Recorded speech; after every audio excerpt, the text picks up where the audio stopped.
क्या होगा अगर भविष्य देखने की शक्ति आपको मिल जाए, लेकिन कोई भी आपकी बात पर विश्वास न करे? क्या होगा अगर आप संसार का सबसे बड़ा सत्य जान लें, आने वाले विनाश को अपनी आंखों से देख लें, लेकिन उसे रोकने की क्षमता आपसे छीन ली जाए? और क्या होगा अगर यह श्राप किसी राक्षस ने नहीं, बल्कि प्रकाश, संगीत और भविष्यवाणी के देवता ने दिया हो? यूनानी पौराणिक कथाओं में एक ऐसी ही कहानी है जो प्रेम से शुरू होती है और विनाश पर समाप्त होती है। यह कहानी है अपोलो के क्रोध की, एक ऐसे श्राप की जिसने केवल एक जीवन नहीं बल्कि एक पूरे साम्राज्य की नियति बदल दी। यह कहानी शुरू होती है अपोलो से, ओलंपस के सबसे शक्तिशाली और सबसे सम्मानित देवताओं में से एक। वह सूर्य का देवता था, संगीत का देवता था, कविता का संरक्षक था, चिकित्सा का स्वामी था और सबसे महत्वपूर्ण, वह भविष्यवाणी का देवता था। प्राचीन यूनान में यदि कोई व्यक्ति भविष्य जानना चाहता तो वह डेल्फी के प्रसिद्ध मंदिर की ओर जाता। वहां अपोलो की पुजारिन भविष्यवाणियां करती थी। राजा, सैनिक, व्यापारी, यहां तक कि दूसरे देवताओं के भक्त भी सभी अपोलो के ज्ञान का सम्मान करते थे। लेकिन जितना महान उसका ज्ञान था, उतना ही प्रबल उसका अहंकार भी था। और यही बात उसकी कुछ सबसे दुखद कहानियों का कारण बनी। उनमें से सबसे प्रसिद्ध है कैसेंड्रा की कहानी।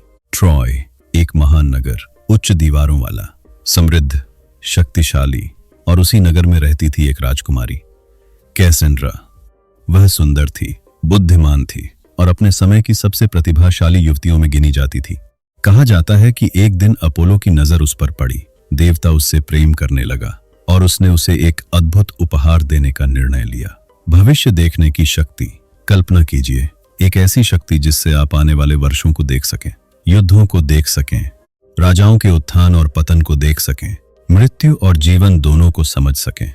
कैसेंड्रा को यह शक्ति मिल गई, लेकिन कहानी यहीं समाप्त नहीं हुई, क्योंकि अपोलो बदले में उसका प्रेम चाहता था और कैसेंड्रा ने इनकार कर दिया। उसने देवता का प्रस्ताव स्वीकार नहीं किया। अब समस्या यह थी कि अपोलो अपना दिया हुआ वरदान वापस नहीं ले सकता था, लेकिन वह उसे दंडित कर सकता था, और उसने ऐसा ही किया। उसने कैसेंड्रा को एक श्राप दिया, एक ऐसा श्राप जो किसी भी शारीरिक यातना से अधिक भयानक था। उसने कहा, तुम भविष्य देख सकोगी, तुम हर सत्य जान सकोगी, लेकिन कोई भी कभी तुम्हारी बात पर विश्वास नहीं करेगा। कल्पना कीजिए उस भयावह स्थिति की। आप जानते हैं कि क्या होने वाला है। आप लोगों को चेतावनी देते हैं, लेकिन हर कोई आपको झूठा समझता है, पागल समझता है। और यही कैसेंड्रा के साथ हुआ। वर्षों बाद जब ट्रॉय और यूनान के बीच युद्ध शुरू हुआ, तब उसने आने वाले विनाश को देख लिया। उसने देखा कि ट्रॉय एक दिन नष्ट हो जाएगा। उसने देखा कि लकड़ी का घोड़ा शहर के लिए खतरा है। उसने देखा कि सैनिक उसके भीतर छिपे हैं। उसने लोगों को चेतावनी दी, बार बार दी, लेकिन किसी ने उसकी बात नहीं मानी, क्योंकि अपोलो का श्राप उसके साथ था। और फिर वही हुआ जो उसने देखा था। ट्रॉय जल गया, महल नष्ट हो गए, लोग मारे गए, और कैसेंड्रा को यह सब अपनी आंखों के सामने देखना पड़ा। वह भविष्य जानती थी, लेकिन उसे बदल नहीं सकी।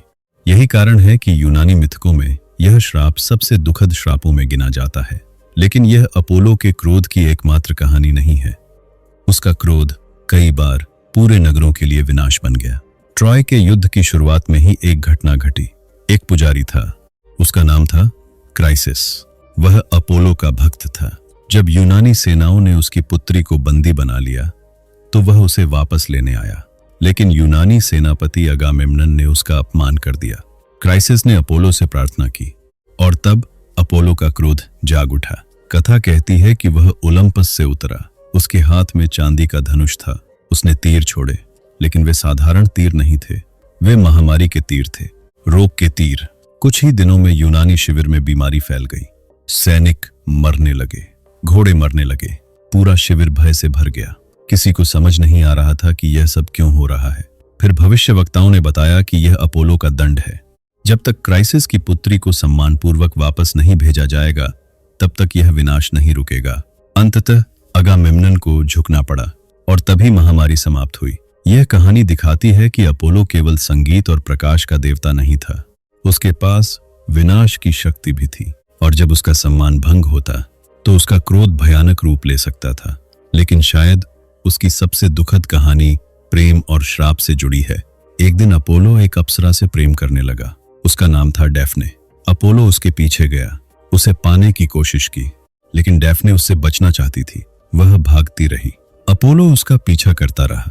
अंततः जब उसे लगा कि वह पकड़ी जाएगी तो उसने अपने पिता से सहायता मांगी और उसी क्षण उसका शरीर बदलने लगा।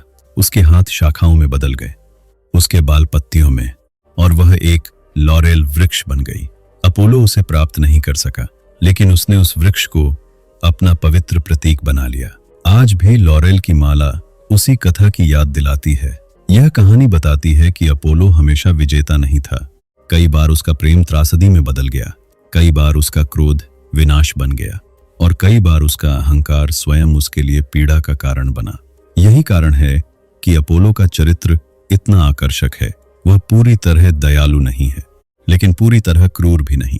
वह प्रकाश का देवता है, लेकिन उसके भीतर अंधकार भी है। वह ज्ञान देता है, लेकिन श्राप भी दे सकता है। वह चिकित्सा का स्वामी है, लेकिन महामारी भी भेज सकता है। यही द्वैत उसे यूनानी पौराणिक कथाओं के सबसे जटिल पात्रों में से एक बनाता है। जब लोग अपोलो को देखते हैं तो वे अक्सर सूर्य की चमक देखते हैं, वे संगीत देखते हैं, वे कविता देखते हैं, लेकिन प्राचीन यूनानी जानते थे कि प्रकाश जितना उज्जवल होता है, उसकी छाया भी उतनी ही गहरी होती है। और अपोलो की छाया में कई दुखद कहानियां छिपी हुई हैं। कैसेंड्रा की कहानी, डैफ्ने की कहानी, क्राइसिस की कहानी, ये सभी हमें एक ही बात याद दिलाती हैं। देवता भी भावनाओं से मुक्त नहीं थे। वे भी प्रेम करते थे, क्रोधित होते थे, गलतियां करते थे, और कभी कभी उनका एक निर्णय हजारों लोगों की नियति बदल देता था। शायद यही कारण है कि अपोलो का श्राप आज भी लोगों को आकर्षित करता है, क्योंकि यह केवल एक देवता की कहानी नहीं है। यह उस त्रासदी की कहानी है जिसमें सत्य मौजूद है, लेकिन कोई उस पर विश्वास नहीं करता। और शायद मानव इतिहास में इससे बड़ा दुख कोई नहीं, क्योंकि कैसेंड्रा की तरह कभी कभी सबसे भयानक विनाश तब नहीं होता जब भविष्य अज्ञात हो। सबसे भयानक विनाश तब होता है जब कोई उसे पहले से देख रहा हो और फिर भी उसे रोक न सके।